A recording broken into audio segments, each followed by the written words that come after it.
आगे हम लोग देखते हैं, हम लोग जीआईटी में देख रहे हैं gastropathy and gastritis, exactly acute gastritis हम लोग देख रहे हैं। अब देखते हैं हम लोग clinical features of gastritis. Clinical features of gastritis की हम बात करें, बहुत ही इंपॉर्टेंट सिम्टम्स हैं जो आपको क्लिनिकली मिलते हैं, आपके दिमाग में होने चाहिए। ठीक है, तो क्लिनिकल फीचर्स ऑफ गैस्ट्राइटिस में हम लोग देखते हैं, तो सबसे पहला जो सिम्टम होता है, सबसे पहला जो मोस्ट इंपॉर्टेंट सिम्टम होता है वो होता है एसिम्प्टोमेटिक। जनरली जो गैस्ट्रोपैथी होती है एंड जो गैस्ट्राइटिस होता है उसमें आपको सिम्टम्स आपको इजीली नहीं मिल पाते हैं, याद रखना है, ये आपको असिम्प्टोमेटिक होता है। लेकिन सिम्टम्स यदि आएंगे तो सबसे पहला सिम्टम आपको क्या आएगा, इपीगैस्ट्रिक पेन।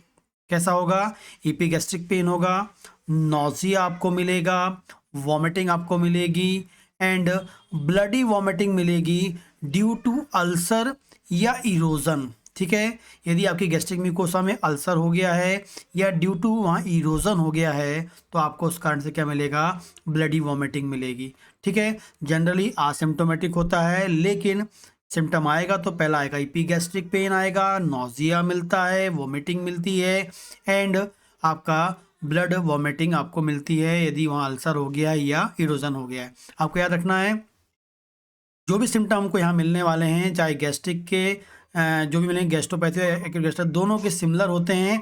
सिर्फ डिफरेंस क्या होता है वो आपको बताता हूँ। डिफरेंस मैंने इससे पहले बताया है कि डिफरेंस कब होगा, जब यहाँ पे हिस्टोपैथोलॉजिकली आप फाइंडिंग देखेंगे। तो यदि आपको वहाँ पर इन्फ्लामेशन मिलता है तो वो हो जाएगा गैस्ट्राइटिस, या हम बोलेंगे वहाँ हमको न्यूट्रोफिल्स मिलती हैं मीन्स इन्फ्लामेशन होगा तो इन्फ्लामेटरी सेल्स तो मिलेंगी। लेकिन यदि वहाँ इन्फ्लामेशन नहीं मिलता है तो हम उसे बोल देंगे क्या, गैस्ट्रोपैथी हम बोल देंगे।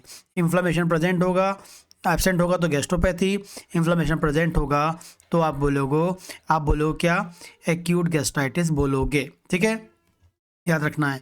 जब ब्लडी वॉमिटिंग होती है तो उसमें हमको याद रखना है हैमरेज हो सकता है। ठीक है, एग्जैक्टली जो ब्लड वाली वॉमिटिंग होती है हम उसे क्या बोलते हैं, हेमेटेमेसिस। क्या बोलते हैं, हेमेटेमेसिस बोलते हैं। बहुत ही इंपॉर्टेंट, यदि अंदर आपकी म्यूकोसा में ब्लड लीक हो रहा है तो हम उसे क्या बोलते हैं, हैमरेज बोलते हैं। जब ये ब्लड वॉमिटिंग के साथ बाहर आता है तो हम इसे क्या बोलते हैं, हेमेटेमेसिस बोलते हैं। यही ब्लड जब लेट्रिन के साथ जाता है और तो हम इसे क्या बोलते हैं, मेलिना। हम क्या बोलते हैं, मेलिना। मतलब आपके लेट्रिन में जो है ब्लड आ रहा है, जब माइक्रोस्कोप में आप लेट्रिन या स्टूल की स्टडी करते हैं और वहाँ पर आपको आरबीसी मिलती है तब आप क्या बोलोगे, मेलिना। या कई बार इतनी अधिक ब्लीडिंग होती है कि आपको लैट्रिन में ब्लड बाहर के बाहर दिखता है, ब्लड के क्लॉट्स दिखते हैं या बूंद बूंद टपकते भी आपको कई बार मिल सकता है। ठीक है, तो हेमरेज का मतलब क्या हो गया, जब यहाँ पर ब्लड लॉस हो रहा होगा। हेमेटेमेसिस का मतलब क्या हो गया, जब वॉमिटिंग से ब्लड आ रही हो। मेलिना मतलब क्या हो गया, लैट्रिन में तो है लेकिन माइक्रोस्कोप में चेक करेंगे तब मिलेगा, और रेयरली आपको मैसिव ब्लड लॉस आपको मिल सकता है। ठीक है, तो ये इंपॉर्टेंट सिम्टम्स हमको मिलते हैं, ये आपको याद रखने हैं। ठीक है, आगे बात करते हैं पैथोजेनेसिस ऑफ, एग्जैक्टली क्या या कौन से ऐसे हमने इसके पहले कॉजेज देखे थे और ऐसा कॉज देखे हमने, वो कॉज हो गए, लेकिन वो जो कारण है उस कारण से अंदर गैस्ट्रोपैथी या एक्यूट गैस्ट्राइटिस कैसे प्रोड्यूस होता है, एक्यूट गैस्ट्राइटिस प्रोड्यूस होने के क्या क्या स्टेप्स हैं, कैसी प्रोसेस है, या गैस्ट्रोपैथी होने के क्या प्रोसेस है, क्या स्टेप्स हैं, उसे हम क्या बोलते हैं, पैथोजेनेसिस। जब भी हम पैथोजेनेसिस की बात करेंगे मीन्स आपका स्टेप्स की हम बात कर रहे हैं तो वेरी इंपॉर्टेंट होता है एक्यूट गैस्ट्राइटिस, क्रोनिक गैस्ट्राइटिस या कार्सिनोमा ऑफ स्टमक की हम बात करें, कैंसर ऑफ स्टमक की बात करें तो इसमें पैथोजेनेसिस की बहुत अधिक इंपॉर्टेंस होती है, बहुत अधिक जरूरी होता है। पहले हम देखते हैं नॉर्मली जो हमारा स्टमक होता है, यहाँ पर जो गैस्ट्रिक म्यूकोसा होती है, ठीक है, वहाँ पर हम बात करें नॉर्मली हमारी जो गैस्ट्रिक ल्यूमेन होती है वहाँ पर लगातार क्या निकलता है, HCl निकलता है, जिसे हम बोलते हैं HCl निकलता है मतलब एसिड निकलता है। तो ये जो एसिड होता है ये क्या करता है, स्पेसिफिकली क्या करता है, पेप्सिनोजन को पेप्सिन में कन्वर्ट करता है, और ये जो पेप्सिन होता है रिस्पॉन्सिबल होता है किसके लिए, digestion of protein. Very important याद रखना है कि जो एसिड होता है उसका मोस्ट इंपॉर्टेंट जो फंक्शन होता है वो क्या करता है, पेप्सिनोजन को पेप्सिन में कन्वर्ट कराकर प्रोटीन का डाइजेशन करवाता है। ठीक है ना, ये करता है, ये काम करता है। और ये जो एसिड होता है बट ऑल्सो डैमेज करता है म्यूकोसा को, ठीक है। बट मतलब ये जो एसिड है हाईली एसिडिक होता है तो ये म्यूकोसा को डैमेज कर सकता है, लेकिन नेचुरली हमारी म्यूकोसा डैमेज नहीं होती है क्योंकि वहाँ पर हमारी प्रोटेक्टिव मैकेनिज्म पाई जाती है। फिर से एक बार देखते हैं, हमारे स्टमक में एसिड प्रोड्यूस होता है। एसिड जो होता है वो बहुत ही इंपॉर्टेंट जो काम होता है वो पेप्सिनोजन को पेप्सिन में कन्वर्ट करता है। जो पेप्सिन होता है वो प्रोटीन का फॉर्मेशन कराता है, मतलब प्रोटीन का डाइजेशन करवाता है, प्रोटीन को तोड़ता है, ठीक है। जब ये हाईली एसिडिक जो होता है एसिल जो होता है ये आपके क्या कर सकता है, ये आपके म्यूकोसा को भी डैमेज कर सकता है, लेकिन नेचुरली ये म्यूकोसा को डैमेज नहीं करता है क्योंकि वहाँ पर नॉर्मली प्रोटेक्टिव मैकेनिज्म पाई जाती है। कौन कौन से प्रोटेक्टिव मैकेनिज्म होती है हम लोग देखते हैं। नॉर्मली पहले बात कर रहे हैं तो जो सरफेस में पाई जाती हैं फोव्यूलर जो है सेल्स होती हैं, फोव्यूलर सेल्स होती हैं जो क्या कर रिलीज करती हैं, म्यूसिन या म्यूकस रिलीज करती हैं या म्यूसिन रिलीज करती हैं, ठीक है। वहाँ पाई जाती हैं सरफेस फोव्यूलर सेल्स पाई जाती हैं, सरफेस फोव्यूलर सेल्स पाई जाती हैं जो म्यूसिन एंड म्यूकस प्रोड्यूस करती हैं और फॉर्म करती हैं थिन लेयर ऑफ म्यूकस, मतलब जो आपके स्टमक की जो है ना यहाँ के ऊपर एक पतली सी लेयर फॉर्म करती हैं, किसकी, म्यूकस की या म्यूसिन की, ठीक है। एंड प्लस क्या करती हैं, वह एसिड को डाइल्यूट कर देती हैं, प्लस क्या करती हैं, एसिड को डाइल्यूट करने में हेल्प करती हैं, ठीक है। तो जो आपका HCl है वो डाइल्यूट भी हो जाता है। एंड सेकंड मोस्ट इंपॉर्टेंट क्या होती है, लेयर बना लेती है जिससे एसिड डायरेक्टली क्या होती है, म्यूकस मेम्ब्रेन को डैमेज नहीं कर पाती है। पहला ये मैकेनिज्म होता है प्रोटेक्टिव। सेकेंड क्या करता है, यहाँ की जो एपिथेलियल सेल्स होती हैं या एपिथेलॉइड सेल्स होती है, एपिथेलियल सेल्स होती हैं या एपिथेलियम बोलेंगे, एपिथेलियल सेल्स बोल देंगे या एपिथेलियम बोल देंगे, वो क्या करती हैं, बाइकार्बोनेट आयंस प्रोड्यूस करती हैं। क्या प्रोड्यूस करती हैं, बाइकार्बोनेट आयन प्रोड्यूस करती हैं। और जो आपको क्या करता है, वहाँ एसिड के पीएच को न्यूट्रलाइज करता है, मतलब ये एसिड पीएच को कम करता है, मतलब वो एल्कलाइन की ओर ले जाता है। ये हम बोलेंगे एसिड के पीएच को न्यूट्रलाइज करने में हेल्प करता है। और फाइनली जब उसका पीएच कम हो जाएगा, एसिडिक पीएच से वो एल्कलाइन पीएच की ओर जाएंगे, हम बोलेंगे एसिडिक पीएच। जनरली क्या होता है, आपका पीएच कैसा होता है, आप याद करें 1 से लेके 6.9 तक जो होता है एसिडिक पीएच होता है। 7 क्या होता है, न्यूट्रल होता है। और 7.1 से लेके 14 के बीच में आप बोल सकते हैं ये आपका एल्कलाइन होता है। यदि आपका जो ब्लड का जो आपका HCl का जो पीएच है वो 2 है, तो यदि इसमें बाइकार्बोनेट मिल जाएगा तो ये 2 pH को 3, 4, 5, 6 और फाइनली करीब 7 तक पहुंचाने का काम करता है, मतलब उसको न्यूट्रलाइज करने का या 5 की तरफ पहुंचाने का काम करता है। और जब 5 pH हो जाएगा HCl का तो वो आपकी म्यूकोसा को डैमेज नहीं कर पाएगा, क्योंकि 2 वाला pH वाला हाईली एसिडिक होता है जो म्यूकोसा को डैमेज कर सकता है, लेकिन 5, 6 या 6.5 pH वाला एसिड होगा तो वो आपकी म्यूकोसा को डैमेज नहीं करेगा। क्यों नहीं करेगा, क्योंकि लगातार वहाँ बाइकार्बोनेट निकलता रहता है जो उसके pH को 4, 5, 6 में कन्वर्ट करता है। और वो बाइकार्बोनेट कहाँ से निकलता है, एपिथेलियम या एपिथेलियल सेल ऑफ आपकी जो वहाँ पाई जाती है वहाँ से निकलता है। ये 2 मैकेनिज्म हो गई। तीसरी हम बात करते हैं, वहाँ पर रिच ब्लड सप्लाई होती है, गैस्ट्रिक म्यूकोसा में रिच ब्लड सप्लाई होती है, वहाँ पर बहुत अधिक ब्लड सप्लाई होती है, बहुत अधिक कैपिलरीज पाई जाती हैं और बहुत अधिक ब्लड आता है। और वो ब्लड सप्लाई भी क्या करती है, बफर के रूप में काम करती है। बफर वो सब्सटेंस होते हैं जो एसिडिक पीएच को कन्वर्ट करते हैं लो एसिडिक पीएच, मतलब वही pH 2 है तो उसको कन्वर्ट करेंगे 5 में, 6 में, 7 pH में कन्वर्ट कर देंगे।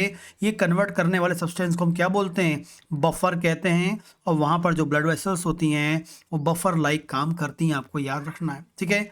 आगे हम बात करते हैं, इट ऑल्सो एनी, ये अब 3 प्रोडक्टिव मैकेनिज्म हो गई। एक होगी आपकी पॉपुलर सेल्स हो गई जो म्यूसिन निकाल रही है, एपिथेलियल सेल बाइकार्बोनेट निकाल रही है, बफर के रूप में काम कौन कर रहा है, ब्लड सप्लाई काम कर रही। इन तीनों से तीनों प्रोटेक्टिव मैकेनिज्म है तीनों, इसमें से कोई भी एक मैकेनिज्म डिस्टर्ब हो जाती है तो वो रिस्पॉन्सिबल हो सकती है गैस्ट्रोपैथी के लिए या गैस्ट्राइटिस के लिए, गैस्ट्रोपैथी के लिए या गैस्ट्राइटिस के लिए, ठीक है। मतलब गैस्ट्रिक म्यूकोसा में इंजुरी होगी विदाउट इन्फ्लामेशन तो गैस्ट्रोपैथी हो जाएगा, गैस्ट्रिक म्यूकोसा में इंजुरी होगी विथ इन्फ्लामेशन प्लस न्यूट्रोफिल आपको मिलेंगे तो हम उसे क्या बोल देंगे, गैस्ट्राइटिस बोल देंगे, ठीक है। तो प्रोटेक्टिव मैकेनिज्म जो है डिस्टर्ब हो सकती हैं। अब ये प्रोटेक्टिव मैकेनिज्म डिस्टर्ब कैसे होती हैं, जो मैंने आपको ऑलरेडी इसके पहले बताया है, ऊपर मैंने क्या आपको बताया था कि जो लोग एनसेड non steroidal anti inflammatory drug लगातार लेते हैं, जब वो लेते हैं जनरली ड्रग लेते हैं किसके लिए, पेन या इन्फ्लेमेशन या पेन को कम करने वाली दवा होती है, एनसेड नाम का ग्रुप का कोई भी ड्रग लेते हैं तो वो जाता है, खासकर जिनको जोड़ों में दर्द होता है, बॉडी पेन होता है, आर्थराइटिस होता है, वो लोग ज़्यादा लेते हैं। और जब वो जाती है जनरली तो नॉर्मली क्या होता है हमारी बॉडी में ये एनसेड जो है ये क्या कर सकता है, आपकी जो तीनों प्रोटेक्टिव मैकेनिज्म इसको डिस्टर्ब कर सकता है। कैसे करता है, ठीक है, तो समझने से पहले अपन देखें कि हमारी जो गैस्ट्रिक म्यूकोसा होती है उस म्यूकोसा में एक आर्चिडोनिक एसिड पाया जाता है, और ये जो आर्चिडोनिक एसिड है वो दो एंजाइमेटिक प्रोसेस होता है, लॉक्स मतलब लाइपो ऑक्सीजनेस, और एक होता है कॉक्स साइक्लो ऑक्सीजनेस पाथवे, दोनों पाथवे में जाता है। जो साइक्लो ऑक्सीजन पाथवे में जो साइक्लो ऑक्सीजन नाम का जो एंजाइम है वो आर्चिडोनिक एसिड को कन्वर्ट कर देता है या उससे फॉर्म करता है प्रोस्टाग्लैंडिन फॉर्म करता है। क्या फॉर्म करता है, प्रोस्टाग्लैंडिन फॉर्म करता है, नॉर्मली बता रहा हूँ मैं आपको, नॉर्मली ये फॉर्म करता है, ठीक है। और फाइनली कौन सा प्रोस्टाग्लैंडिन बनाता है, वो बनाता है स्पेसिफिकली प्रोस्टाग्लैंडिन E2 बनाता है। ये जो प्रोस्टाग्लैंडिन E2 बनता है, ये जो प्रोस्टाग्लैंडिन E2 बनता है वेरी वेरी इफेक्टिव होता है, यूजफुल होता है किसके लिए, गैस्ट्रिक म्यूकोसा के लिए, क्योंकि ये जो प्रोस्टाग्लैंडिन E2 जो होता है वो क्या करता है, म्यूकस के सिक्रीशन को बढ़ाता है, मतलब जो आपकी फेवुलर सेल्स थी जहाँ से म्यूकस निकलना था उसको निकालने में, उसको निकालने के लिए रिस्पॉन्सिबल होता है। एपिथेलियम सेल से बाइकार्बोनेट को निकालने में हेल्पफुल होता है, क्योंकि दोनों क्या करते हैं आपके एसिड के मीडियम को एसिड के पीएच को कम करते हैं, ठीक है। एंड साथ में डायरेक्टली क्या करता है, एसिड के सिक्रीशन को क्या कर देता है, कम करता है। तीन काम कर रहा है, कुल मिला के जो एसिडिक कंडीशन है आपके गैस्ट्रिक म्यूकोसा में उसे कम करता है। तो एसिड कम बनवाता है, म्यूकस ज़्यादा बनवाता है, एंड बाइकार्बोनेट करवाता है, कौन सा, प्रोस्टाग्लैंडिन E2 करवाता है। लेकिन जब आप एनसेड नाम की दवा लेते हैं, जो लोग पेन किलर लेते रहते हैं, उनमें क्या होता है कि ये कॉक्स एंजाइम की एक्टिविटी को रोक देता है, कॉक्स एंजाइम काम नहीं कर पाता है। जब कॉक्स एंजाइम काम नहीं, एग्जैक्टली कॉक्स दो टाइप के होते हैं, कॉक्स 1 कॉक्स 2, यहाँ पर होता है कॉक्स 2, ठीक है। साइक्लो ऑक्सीजनेस नाम का जो सेकंड टाइप होता है वो यहाँ पाया जाता है। जो फर्स्ट वाला होता है वो आपके हाइपोथैलेमस में होता है, सेकंड वाला यहाँ है, हाइपोथैलेमस वाला फर्स्ट होता है। तो जो कॉक्स सेकंड होता है उसको इनहिबिट करता है। जैसे ही ये एंजाइम काम नहीं करेगा तो आर्चिडोनिक एसिड जो है प्रोस्टाग्लैंडिन बना नहीं पाएगा, प्रोस्टाग्लैंडिन E2 नहीं बन पाएगा। जैसे प्रोस्टाग्लैंडिन E2 नहीं बन पाएगा तो एसिड का फॉर्मेशन जो रुक जा रहा था वो रुक नहीं पाएगा, मतलब ज़्यादा मात्रा में एसिड बनने लगेगा और म्यूकस कम निकलेगा, बाइकार्बोनेट कम निकलेगा, जिससे आपका HCl जो है डाइल्यूट नहीं हो पाएगा। फाइनली अंदर कौन सी कंडीशन बन जाएगी, हाईली एसिडिक कंडीशन बनी रहेगी। और ये हाईली एसिडिक कंडीशन जब लगातार बनी रहती है तो वो रिस्पॉन्सिबल किसके लिए होती है, गैस्ट्रिक म्यूकोसा को डैमेज कर देती है। क्या कर देती है, गैस्ट्रिक म्यूकोसा को डैमेज कर देती है। और यदि गैस्ट्रिक म्यूकोसा जो है डैमेज हो जाता है और उसके बाद हीलिंग सही टाइम में नहीं होती है, तो जैसे डैमेज होगा बिना इन्फ्लेमेशन का हो तो क्या कहेंगे हम, इसे गैस्ट्रोपैथी कह देंगे। लेकिन हीलिंग जल्दी नहीं होगी तो कन्वर्ट हो जाती है, उसमें इन्फ्लेमेशन हो जाता है और फाइनली क्या हो जाता है, वहाँ पर गैस्ट्राइटिस हो जाता है। तो जो लोग पेन किलर्स खाते हैं उनकी बॉडी में गैस्ट्राइटिस या हम बोलेंगे उनको पेट में जो जलन वाली समस्या होती है, जिसे हम कॉमनली बोलते हैं पेट में जलन जो होती है, वो आपको मिल सकती है। एक्यूट गैस्ट्राइटिस आपको यहाँ मिल सकता है, गैस्ट्राइटिस आपको मिल सकता है, ठीक है। तो इस तरीके से होता है, ये आपको याद रखना है, ठीक है।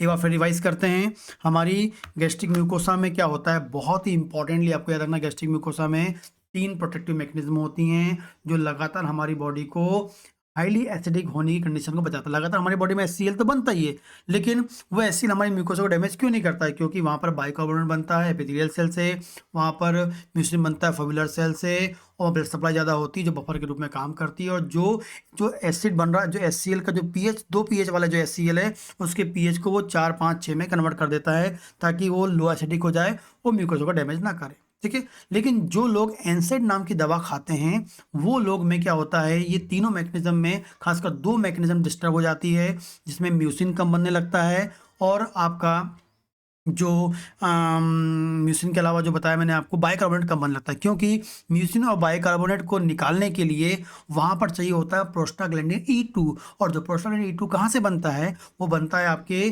कॉक्स सेकंड नाम के एंजाइम के एक्टिवेशन होने, मतलब कॉक्स सेकंड नाम का जो एंजाइम वो काम करता है, वो आर्जिडोनिक एसिड से क्या बनाता है, आपका प्रोस्टाग्लैंडिन E2 बनाता है, और वो क्या करता है, म्यूसिन निकलवाता है, और वो बाइकार्बोनेट निकलवाता है। लेकिन जो लोग एनसाइड नाम की जो दवा खाते हैं या उस ग्रुप की दवा खाते हैं, पेन किलर दवा खाते हैं, पेन किलर खाते हैं, वो अंदर आती है, वो कॉक्स सेकंड की फंक्शन को रोक देते हैं, और जिस कारण से आपका प्रोस्टाग्लैंडिन E2 नहीं बन पाता है, म्यूसिन नहीं निकल पाता है आपका, या म्यूकस नहीं निकल पाता है, बाइकार्बोनेट निकल नहीं पाता है, एसिड जो था वो डाइल्यूट नहीं हो पाता, उसका पीएच कम नहीं हो पाता है, लगातार हाईली एसिडिक कंडीशन बनी रहती है, और जो रिस्पॉन्सिबल होती है गैस्ट्राइटिस के लिए, इन्फ्लामेशन प्रोड्यूस करने के लिए।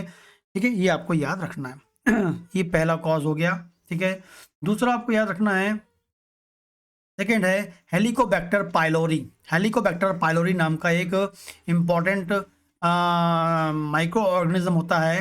हेलिकोबैक्टर पाइलोरी नाम का एक इम्पॉर्टेंट माइक्रो ऑर्गेनिज्म होता है, जो यूरिया, जो क्या है, यूरिया, उसमें यूरिएज नाम का एंजाइम पाया, उसमें क्या पाया जाता है, यूरिएज नाम का एंजाइम पाया जाता है। या क्या रखना, किस नाम का एंजाइम पाया जाता है, यूरिएज नाम का एंजाइम पाया जाता है।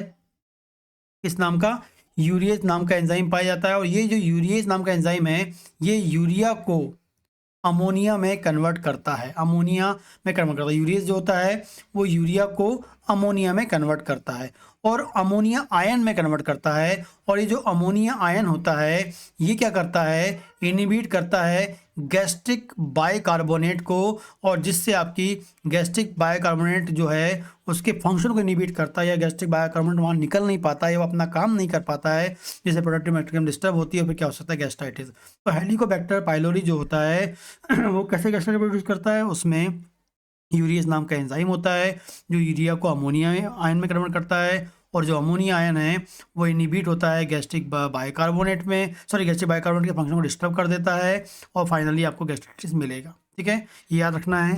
एंड थर्ड हम बात करते हैं ओल्ड एज। ओल्ड एज में क्या होता है, जैसे जैसे एज बढ़ती जाती है, 60 साल, 70 साल, 55 साल, 65 साल, तो म्यूसिन सिक्रीशन ऑटोमेटिकली कम हो जाता है, एंड बाइकार्बोनेट का सिक्रीशन भी ऑटोमेटिकली कम हो जाता है। ये नॉर्मली हम इसे बोलते हैं सेनाइल चेंजेस। क्या बोलते हैं, सेनाइल। बुढ़ापे के कारण या एज बढ़ने के कारण जो हमारी नॉर्मल जो सेल्स की फंक्शनिंग कम होने लगती है, जिसे बुढ़ापे का बदलाव बोलते हैं, सेनाइल चेंजेस बोलते हैं, जिसमें हमको म्यूसिन कम बनता है, बाइकार्बोनेट कम बनता है, जिससे एसिडिक मीडियम डाइल्यूट नहीं हो पाता है, लगातार एसिडिक कंडीशन बनती है, और गैस्ट्राइटिस मिलती है। तो ओल्ड एज में गैस्ट्राइटिस का प्रॉब्लम ये होता है। आगे बात करेंगे हाइपो हाइपॉक्सीमिया, हाइपॉक्सीमिया या ऑक्सीजन की कमी। ठीक है, ऑक्सीजन की कमी आपको मिलेगा यदि आपको, मैंने आपको बताया था कि आपके जो गैस्ट्रिक म्यूकोसा होती है वहाँ पर बहुत रिच ब्लड सप्लाई होती है, और जो रिच ब्लड सप्लाई होती है तो वहाँ पर लगातार ऑक्सीजन की सप्लाई भी प्रॉपर होगी, और जो बफर के रूप में काम करती है। ठीक है ना, और जो कहीं ना कहीं एसिडिक मीडियम को बफर के रूप में काम कर। लेकिन जब हाइपॉक्सी की कंडीशन बन जाती है, या हम बोलेंगे हमारी ब्लड वेसल्स के अंदर ऑक्सीजन का लेवल कम हो जाता है, किसी भी कारण से, किसी भी कारण से ऑक्सीजन का लेवल हमारी बॉडी में कम हो जाता है, चाहे लंग्स डिजीज के कारण हो, चाहे आप कहीं पहाड़ में चले गए हों, कहीं भी, तो उस कारण से क्या होता है, लगातार यहाँ पर ब्लड सप्लाई तो बहुत ज़्यादा है, लेकिन ब्लड भी बहुत आ रहा है, लेकिन ऑक्सीजन वाला ब्लड नहीं आ रहा है, जिस कारण से बफरिंग फंक्शन खराब हो जाती है, और आपकी म्यूकोसा डैमेज हो जाती है, और कहीं ना कहीं प्रोड्यूस कर सकती है गैस्ट्रोपैथी या एक्यूट गैस्ट्राइटिस प्रोड्यूस कर देती है। इन्फ्लामेशन, आपका गैस्ट्रिक म्यूकोसा में damage without inflammation, gastropathy with inflammation, acute gastritis आपका होगा। तो ये आपको हाइपॉक्सिया या ऑक्सीजन की कमी लगातार कुछ दिन तक रहे तब होगा, ऐसा नहीं 1-2 दिन की बात कर रहे हैं, 2-3-4 महीने हो तब आपको ये सिम्टम मिलेगा। ठीक है, आगे बात करते हैं। लास्ट पांचवा जो कॉज है वो क्या कॉज है, इनडाइजेशन ऑफ केमिकल। यदि लगातार आप एक्सीडेंटली आपने कुछ पी लिया है, एक्सीडेंटली कुछ खा लिया है, ठीक है, तो उस कंडीशन में भी कोई सुसाइड करा, उन्हें केमिकल पी ले, तब भी आपको मिल सकता है क्या, गैस्ट्राइटिस या गैस्ट्रोपैथी मिल सकता है। ठीक है, अब बात करते हैं मॉर्फोलॉजिकल चेंजेस की। हम बात करते हैं या मॉर्फोलॉजी के बेस पे हम लोग क्या करते हैं, ये हम इसे क्या बोलते हैं, हिस्टोपैथोलॉजी बोलते हैं। जनरली ये पैथोलॉजी में आपको आता है, लेकिन ये आपको मालूम होना चाहिए। गैस्ट्रोपैथी जब देखेंगे हम किसी म्यूकोसा को निकालेंगे और उसको माइक्रोस्कोप में देखते हैं, जो ऑलरेडी पहले बता चुका हूँ मैंने, हमको वहाँ इडीमा मिलेगा, हमको वहाँ कंजेशन मिलेगा, ठीक है। हमको वहाँ पर हाइपरप्लेशिया मिलेगा, किसका, फवुलर सेल्स का, and no inflammation, no inflammation या नो इन्फिल्ट्रेशन। नो इन्फ्लामेशन और नो इन्फिल्ट्रेशन मतलब वहाँ पर इन्फ्लामेशन होगा तो इन्फिल्ट्रेशन किसका होगा, न्यूट्रोफिल का, लेकिन यहाँ पर इन्फ्लामेशन तो है ही नहीं है, तो न्यूट्रोफिल कैसे होंगे, न्यूट्रोफिल नहीं हो तो क्या होगा, no infiltration. No infiltration, hyperplasia of foveolar cells, congestion मिलेगा, एनिडीमा मिलेगा। ये 4 साइन हमको मिलते हैं, स्पेशली इसमें इन्फ्लामेशन नहीं मिलता है, न्यूट्रोफिल नहीं मिलती है, दैट मीन्स वो गैस्ट्रोपैथी है। लेकिन आप म्यूकोसा को देखते हैं माइक्रोस्कोप में, हमको वहाँ एडिमा मिलता है, कंजेशन मिलता है, हाइपरप्लेसिया ऑफ ओवुलर सेल्स मिलती है, लेकिन इन्फिल्ट्रेशन मिलता है किसका, न्यूट्रोफिल का। मीन्स यहाँ पर क्या हो गया, इन्फ्लामेशन हो रहा है, ठीक है। और इफ सीवियर गैस्ट्राइटिस होगा तो म्यूकोसल डैमेज में आपको क्या मिल सकता है, इरोजन मिल सकता है, हेमरेज मिल सकता है, अल्सरेशन मिल सकता है, अल्सरेशन, हैमरेज, इरोजन मिल सकता है, ये आपको मिलेगा। तो हम इसे क्या बोल देंगे, गैस्ट्राइटिस बोल देंगे। तो मेन डिफरेंशियल डायग्नोसिस होती है हिस्टोपैथोलॉजी, आपको देखना पड़ेगा। ये होगा, इन्फ्लेमेशन है तो गैस्ट्राइटिस है, विदाउट इन्फ्लेमेशन तो गैस्ट्रोपैथी है। सिम्टम लगभग लगभग सेम ही होते हैं, कॉज भी सेम होते हैं, ठीक है। आपको आगे देखते हैं, यदि if erosion and bleeding haemorrhage, यदि आपको वहाँ पर इरोजन मिल रहा है और ब्लीडिंग लगातार मिल रही है, हेमरेज प्रॉब्लम मिल रहा है, तो हम इसे क्या बोल सकते हैं, एक और नाम इसका हो सकता है एक्यूट एरोजिव हेमरेजिक गैस्ट्राइटिस, ठीक है। Acute erosive haemorrhagic gastritis, acute erosive haemorrhagic gastritis हम इसे बोलते हैं। याद रखना, ये क्वेश्चन भी एग्जाम में आएगा, तब भी आपको यही लिखना होता है। सिर्फ वहाँ पर आपको इरोजन मिलेगा, ब्लीडिंग मिलेगी, हेमरेज मिलेगा, ये आपको याद रखना पड़ेगा। तो ये इंपॉर्टेंट पैथोजेनेसिस है किसकी, आपकी गैस्ट्राइटिस की एंड गैस्ट्रोपैथी की, लेकिन डिफरेंशियल डायग्नोसिस बेस करती है इनकी हिस्टोपैथोलॉजी पर। आगे हम देखते हैं, नेक्स्ट अभी वीडियो में देखेंगे, हम देखने वाले हैं इन्वेस्टिगेशन देखेंगे एंड मोड ऑफ ट्रीटमेंट हम लोग देखेंगे, कैसे ये काम करती, कौन कौन सी दवाओं का यूज़ करके आप इसे ठीक कर सकते हैं, ठीक।